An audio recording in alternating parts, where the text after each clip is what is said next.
안녕하세요. 사랑하는 성도님, 영혼의 샘물 은혜의 자리 오심을 축복합니다. 권능의 주님이 우리와 함께 하십니다. 우리와 함께 하시는 주님을 찬양합니다. 기도합시다. 주님 감사합니다. 요한계시록의 말씀을 통하여 저희들을 격려하여 주시고 이 땅에 살아야 할 저희들의 사명을 일깨워 주시며 또한 여러 가지 위기와 고난과 역경 속에서도 우리가 어떻게 믿음으로 나가야 할지 보여주시니 감사합니다. 오늘도 말씀으로 다가오시는 주님, 저희들이 눈을 열어 마음을 열어 깨닫게 하여 주시고 주님의 생명의 말씀, 그 말씀이 저희들을 든든하고 건강하고 강하게 세우는 은혜의 자리의 은혜의 시간이 되게 하여 주시옵소서. 예수님 이름으로 기도합니다. 아멘. 오늘 말씀은 요한계시록 11장 1절에서 13절입니다. 또 내게 지팡이 같은 갈대를 주며 말하기를 일어나서 하나님의 성전과 제단과 그 안에서 경배하는 자들을 측량하되 성전 바깥 마당은 측량하지 말고 그냥 두라. 이것은 이방인에게 주었은즉 그들이 거룩한 성을 42달 동안 짓밟으리라. 내가 나의 두 증인에게 권세를 주리니 그들이 굵은 베옷을 입고 1260일을 예언하리라. 그들은 이 땅의 주 앞에 서 있는 두 감람나무와 두 촛대니 만일 누구든지 그들을 해하고자 하면 그들의 입에서 불이 나와서 그들의 원수를 삼켜버릴 것이요 누구든지 그들을 해하고자 하면 반드시 그와 같이 죽임을 당하리라. 그들이 권능을 가지고 하늘을 닫아 그 예언을 하는 날 동안 비가 오지 못하게 하고 또 권능을 가지고 물을 피로 변하게 하고 아무 때든지 원하는 대로 여러 가지 재앙으로 땅을 치리로다. 그들이 그 증언을 마칠 때에 무저갱으로부터 올라오는 짐승이 그들과 더불어 전쟁을 일으켜 그들을 이기고 그들을 죽일 터인즉 그들의 시체가 큰 성 길에 있으리니 그 성은 영적으로 하면 소돔이라고도 하고 애굽이라고도 하니 곧 그들의 주께서 십자가에 못 박히신 곳이라. 백성들과 독속과 방언과 나라 중에서 사람들이 그 시체를 사흘 반 동안을 보며 무덤에 장사하지 못하게 하리로다. 두 선지자가 땅에 사는 자들을 괴롭게 한 고로 땅에 사는 자들이 그들의 죽음을 즐거워하고 기뻐하며 서로 예물을 보내리라 하더라. 3일 반 후에 하나님께로부터 생기가 그들 속에 들어가매 그들이 발로 일어서니 구경하는 자들이 크게 두려워하더라. 하늘로부터 큰 음성이 있어 이리로 올라오라 함을 그들이 듣고 구름을 타고 하늘로 올라가니 그들의 원수들도 구경하더라. 그때에 큰 지진이 나서 성 10분의 1이 무너지고 그 지진에 죽은 사람이 7천이라. 그 남은 자들이 두려워하여 영광을 하늘의 하나님께 돌리더라. 아멘. 자, 오늘 말씀에는 또 다른 요한의 환상입니다. 자, 이번에는 어제는 뭐였어요? 작은 두루마리를 받아서 먹으라. 그래서 그걸 먹을 때 입에는 달고 배에는 썼다라고 하는 그러한 내용이었죠. 자, 오늘 말씀에서는 이제 또 이 요한에게 지팡이 같은 갈대를 주십니다. 그렇게 갈대를 주시면서 말해요. 일어나서 하나님의 성전과 제단을 다 측량하고 또 하나님 그 안에서 하나님을 경배하는 자들을 세워보아라. 이렇게 말씀하시는 겁니다. 자, 갈대라고 하는 단어 자체가 또 자라는 뜻도 있어요. 이렇게 측량하는 자. 그래서 이것을 주면서 이 성전과 제단을 측량하고 또 거기서 경배하는 자들을 세워보라라고 말씀하시는 거죠. 자, 보통 측량한다라고 할 때는 이 구약에서 두 가지 의미예요. 하나는 하나님의 어떤 심판을 의미해요. 그렇죠. 잣대로 대고 측량하여서 죄를 묻고 또 심판하는 그런 의미가 있지만 또 한편으로는 측량한다는 것은 하나님께서 제어 하나님의 구역이 되게 하는 거예요. 하나님의 영토가 되는 것이죠. 그렇다면 거기에는 하나님의 보호하심이 담겨 있는 겁니다. 자, 오늘 본문에서의 이 갈대 그리고 이 측량이라고 하는 것은 바로 보호를 의미하는 그러한 뜻이에요.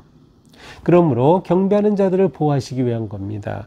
여기에 나타난 성전과 제단은 예루살렘 성전과 제단이 아닙니다. 예루살렘 성전과 제단은 이미 다 파괴된 이후이고요. 그러면 이 성전과 제단은 무엇일까? 이것은 바로 그리스도인과 교회, 또 그리스도인이 곧 교회이죠. 그렇습니다. 바로 하나님의 백성들을 의미하는 것이에요. 그래서 그들을 보호하시는 거죠. 자, 2절 성전 바깥마당은 측량하지 마라. 왜냐하면 이곳은 이미 이방인에게 주었는데 그들이 거룩한 성을 42달 동안 짓밟을 것이다. 자, 성전 바깥마당은 이방인들이 차지하고 그들이 이곳을 짓밟는다는 거예요. 이 거룩한 성을 42달 동안 짓밟는다는 거죠. 자, 42달이면 몇 년인가요? 3년 반이죠. 3년 반 동안. 자, 오늘 본문에는 이 3년 반에 관련된 표현들이 계속 나오고 있어요. 3절에도 내가 나의 두 증인에게 권세를 주리니 그들이 굵은 돛을 입고 1260일을 예언하리라. 1260일 역시 3년 반이죠. 자, 이 3년 반이라고 하는 것은 예수님의 오심, 초림과 다시 오심, 재림 사이의 기간을 의미합니다. 이것은 다니엘서 7장에 이 표현이 나와요. 그리고 7장 또 12장 7절에도 나오는데 한때, 두때, 반때라는 표현이 나오는데 한때 1년, 두때 2년, 반때 반년. 그래서 3년 반입니다. 이 3년 반은 무엇의 반일까요? 7년의 반이죠. 7년은 완전한 것이에요. 그러니까 완전한 것의 반이기 때문에 이 기간은 온전한 기간이 아니에요. 다시 말하면 일시적인 것을 말합니다. 그러므로 거룩한 성을 짓밟는 이 박해와 고난은 올해 끝까지 가는 게 아니다. 3년 반이라고 하는 일시적인 그러한 기간일 뿐이다 라고 하는 것이죠. 바로 이 기간은 하나님의 백성들이 환난을 당하는 기간입니다. 하나님의 백성들이 하나님의 역사의 완성을 보기 전까지 당하는 그러한 고난의 기간을 상징적으로 표현하는 것이 바로 3년 반입니다. 이 기간 동안 우리는 뭐예요? 교회는 사역을 하는 겁니다. 무슨 사역이에요? 복음을 증언하고 믿음을 지켜가는 것이죠. 자, 또 다른 음성이 들립니다. 그것은 3절에요. 내가 나의 두 증인에게 권세를 주겠다. 자, 이 두 증인에게 권세를 주는데 이 두 증인은 굵은 베옷을 입고 상복을 입은 것입니다. 그리고 1260일을 예언하는, 역시 3년 반 동안 예언하는 거예요. 이 3년 반의 기간 동안 예언할 사명으로 이 두 증인을 세운 겁니다. 그 두 증인에 대해서 4절은 뭐라고 합니까? 그들은 이 땅의 주 앞에 서 있는 두 감람나무와 두 촛대다라고 말씀해요. 두 감람나무와 두 촛대다. 자, 두 증인은 두 감람나무이고 이것은 또한 두 촛대입니다. 자, 그렇다면 이 두 증인은 누구를 의미할까요? 유대 전통에서는 모세와 엘리야를 의미한다고 보았어요. 왜냐하면 이제 오늘 본문 6절에 보면 이제 예언을 해서 비가 오게 하고 오지 못하게 하고 바로 엘리야가 했던 그러한 사역이죠. 또 그 뒤에 보면 물을 피로 변하게 하는 거 모세의 일이었죠. 바로 이래서 이 두 감람나무 두 증인은 모세와 엘리야다. 뭐 이렇게 유대 전통에서는 해석을 했습니다. 또 어떤 사람들은 이것은 정말 어떤 그 박해 시대에 있었던 주님의 그 제자들을 의미하는 게 아니냐 이렇게 말하기도 했어요. 뭐 베드로다, 바울이다, 야고보다, 요한이다. 또 어떤 경우에는 촛대는 우리가 앞에서 봤지만 교회를 상징하죠. 그래서 두 촛대, 두 교회를 말한다. 그래서 어떤 분들은 이 두 교회가 뭐 서머나와 빌라델비아 교회다라고 말하기도 했어요. 왜 서머나와 빌라델비아냐? 7교회 중에 칭찬만 받은 교회는 이 두 교회이기 때문이다. 자, 그러나 물론 여기서 이제 사이비들은 뭐래요? 두 감람나무가 자기라고 말하죠. 이 사이비 교주들이 이게 바로 나다. 완전히 잘못된 거죠. 자, 그러면 이 두 감람나무와 두 촛대는 궁극적으로 무엇을 의미할까요? 이 두 감람나무에 관한 말씀은 스가랴서 4장 14절에 나옵니다. 이 말씀을 배경으로 나온 단어가 두 감람나무예요. 여기에서는 하나님께서 기름을 부어서 하나님께서 온 세상을 다스리며 하나님을 섬기도록 거룩하게 구별한 사람이 바로 이 두 감람나무였어요. 그리고 이 스가랴에서는 스룹바벨과 여호수아를 의미했습니다. 자, 스룹바벨과 여호수아 무엇이죠? 그렇습니다. 왕과 제사장입니다. 여기서 중요한 것은 왕과 제사장이 의미하는 것이 무엇이냐? 이것은 예수 그리스도 안에서 신약 시대에 와서는 바로 모든 성도들이 왕의 제사장이에요. 바로 그렇습니다. 왕의 제사장인 하나님의 백성들 곧 교회를 의미하는 것이에요. 그래서 두 증인, 두 감람나무, 두 촛대 모두 하나님의 백성들, 성도들, 교회를 의미하는 것이다. 그러므로 이 두 증인에게 권세를 주어서 그들에게 사명을 부여했어요. 그 사명은 바로 선포하는 것이었죠. 그래서 3달, 3년 반 동안 선포하는 겁니다. 교회가 하나님의 나라를 선포하고 세우는 그 사역에 초점을 말해주는 것이에요. 자, 이들이 하나님이 주신 권세로서 사역을 할 때, 예언할 때 어떤 일이 있습니까? 5절, 그들을 해하고자 하는 사람들이 나타나요? 그러면 그들의 입에서 불이 나와 원수를 삼켜버릴 것이다. 또 그들이 이 증인을 해하고자 하면 그와 같이 죽임을 당할 것이다. 그래서 일시적으로 한동안 승리하는 겁니다. 이 두 증인이 곧 교회가. 그래서 교회가 말씀으로 선포하고 예언하고 하나님의 능력으로 승리하는 때도 있어요. 또 마치 엘리야가 6절처럼 권능으로 하늘의 문을 닫고 열어서 비가 내리기도 하고 아니기도 했던 것과 같이 그와 같이 능력을 행하기도 하고 모세가 물을 피로 변하게 한 것처럼 그렇게 재앙으로 땅을 치기도 하고 하나님께서 일시적인 승리를 주시기도 해요. 하지만 7절 그 증언을 마칠 때 어떤 일이 일어나는가? 무적행으로부터 짐승이 올라와요. 그래서 짐승이 올라와 전쟁을 일으켜 결국 이 두 증인을 죽이게 된다는 거예요. 그래서 이 시체가 큰 성에 걸려 있는 겁니다. 이 성은 영적으로는 소돔, 영적으로는 완전히 부패한 것, 또 애굽, 완전히 이방의 거룩한 하나님의 백성들을 압제하였던 그러한 이방의 세력이에요. 그리고 바로 그들의 주께서 십자가에 못 박히신 곳, 바로 예루살렘. 이러한 상징적인 그러한 표현들을 통해서 바로 죽임을 당하는 그러한 현장들을 보게 합니다. 자, 이렇게 죽임을 당했다는 것은 무엇을 의미합니까? 이 두 증인이 하나님께서 맡긴 사역을 충성스럽게 감당했다는 것이에요. 감당했기 때문에 이 박해 가운데 순교하는 것이죠. 그래서 이 두 선지자들을 괴롭힌 것이에요. 그들의 시신조차 장사하지 못하게 그렇게 큰 성 길에 내버려 두는 것이에요. 이 무엇을 보여줍니까? 바로 이 로마 제국하에서 박해와 고난을 받고 순교당하던 그런 많은 그리스도인들의 모습을 현실적으로 그대로 보여주는 것이에요. 그래서 이것을 보며 이 세상 사람들은 좋아하는 것이죠. 심지어 선물을 주고받기도 한다고 말해요. 이 기간이 3년 반이에요. 이 기간이 오래진 않다. 영원하진 않다. 그러나 이 일이 있는 거죠. 자, 이 두 증인은 일시적인 승리가 있었지만 그러나 이 짐승으로 인해서 이처럼 죽임을 당했어요. 그러나 역시 죽음도 영원한 죽음은 아닙니다. 자, 그렇다면 이 짐승은 누구를 의미하는 것일까? 여러 가지 많은 그러한 또 해석들이 있지만 역사적으로는 로마 제국을 말한다. 역사적으로는 그렇게 설명하기도 합니다. 그러나 이 증인이라고 하는 이 짐승이라고 하는 것은 적 그리스도를 반대하고 싸우는 적 그리스도의 세력을 말해요.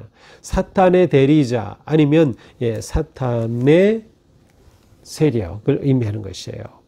그래서 이 한동안은 마치 이 악의 세력이 이기는 것처럼 로마 제국이 모든 그리스인들을 다 밖에서 다 진멸시킬 것처럼 그렇게 한동안은 그들이 이기는 것이죠. 그러나 이 기간은 얼마 동안이에요? 9절에 보니까 사흘 반 동안이다.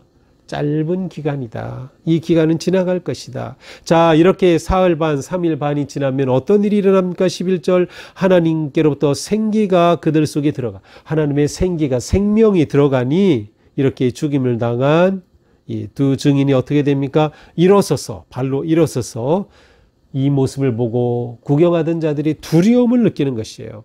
마치 에스겔서 37장에 나오는 마른 뼈에 하나님의 생기가 들어가 붓고 살이 되고 군대가 되는 듯한 그러한 모습이 일어나는 것입니다. 그러고 하늘에서 음성이 들립니다. 이리로 올라와라. 그렇게 되니 이 두 증인이 부활하여 생기가 넘쳐서 구름을 타고 하늘로 올라가니 이 원수들이 그것을 보고 깜짝 놀라는 것입니다. 그때 지진이 일어나서 이 성의 10분의 1의 인구가 죽어요. 그 인구가 7,000명이나 돼요. 13절. 남은 자들은 두려워하며 하늘에 하나님께 영광을 돌리고 있어요. 그 당시 예루살렘의 인구가 7만 명이었다. 그래서 10분의 1은 7,000명이다. 또 이렇게 해석하기도 합니다. 그러나 7,000명 하면 떠오르는 것이 있나요? 엘리야 시대에 하나님께서 숨겨두었던 믿음을 지킨 7,000명이 있어요. 그런데 이 예루살렘에서 하나님의 심판 가운데 거꾸로 일어나죠. 7,000명이 죽고 나머지 90%는 아직 살아있어요. 무엇에 아직 희망이 있다. 하나님께서 기회를 주시는 거다. 하나님의 은혜가 여기에도 있다라고 하는 것을 보여주고 있습니다. 자, 오늘 말씀은 무엇을 의미합니까? 두 증인 그리고 짐승의 공격을 통해 나타나는 최후의 하나님의 승리의 영광의 모습을 보여주고 있습니다. 자, 먼저 우리는 하나님이 우리를 보호하신다는 이 믿음, 이 신뢰가 너무도 우리에게 중요합니다. 하나님께서 측량하라. 그들을 보호하시겠다는. 그러나 하나님의 보호하심은 역경과 시련과 박해를 면제하고 막아주는 것이 아니라 고난 중에도 보호하신다. 이게 중요합니다. 고난 중에 보호하신다. 그래서 우리가 신앙생활하면서 역경, 위기, 어려움 만날 때 그것 때문에 하나님이 나를 버리신 게 아니냐? 아니에요. 하나님의 보호하심은 역경 중에 또 우리를 보호하시는 거예요. 그리스도인의 삶은 역경을 피할 수 없습니다. 왜냐하면 우리가 가진 진리가 세상과 부딪히기 때문이죠. 그러나 하나님께서는 이 역경 중에도 우리를 보호하신다는 것입니다. 또한 우리는 최후 승리를 확신해야 된다. 3일 반이 지나고 났을 때 하나님께서 생기를 불어넣어 살아난 것이시죠. 그리고 하늘로 올라갔어요. 바로 최후의 승리죠. 우리에게 이 최후의 승리가 보장이 되어 있다. 우리는 이 확신이 중요합니다. 이 확신으로 우리는 고난을 이기며 나아가는 것이죠. 우리는 아직 남아있는 이때 3년 반이라고 하는 하나님의 주님의 초림과 재림 사이의 이 기간 동안 우리는 열심히 구원의 복음을 부활의 생명을 전해야 하는 것이에요. 그 사명을 교회가 받은 것이죠. 두 증인은 곧 교회다. 교회는 끝까지 생명의 복음을 전하는 이 사명을 완수해야 한다. 그때 우리는 영광과 승리의 그날을 볼 것이다. 비록 죽임을 당하기도 하고 말할 수 없는 고통을 당하기도 하지만 그러나 이때는 짧다. 하나님의 주시는 최후의 승리의 영광을 바라보자 라고 하는 것이죠. 오늘 하루도 우리의 삶 가운데 어떤 어려움과 위기가 있든지 그 모든 것을 넘어서서 하나님의 보호하심 가운데 최후의 승리를 바라보며 다음 데이 나아가는 그런 하루가 되기를 축복합니다. 기도합시다. 주님 감사합니다. 오늘도 주님의 말씀으로 저희들을 채워주시니 감사합니다. 우리가 살아가면서 하나님의 주시는 최후의 승리의 기쁨과 영광을 바라보게 하여 주옵소서. 현재의 위기와 어려움과 고난 속에서 저희들의 믿음이 사라지지 않고 오히려 더 굳건하여져서 위기 가운데서 보호하시고 역사하시는 주님, 부활의 능력으로 일으키시는 주님을 바라보며 담대히 승리를 향해 나아가는 저희가 되게 하여 주옵소서. 예수님 이름으로 기도합니다. 아멘. 네, 오늘도 주님의 은혜로 우리의 삶이 승리하는 복된 하루가 되기를 축복합니다. 사랑합니다.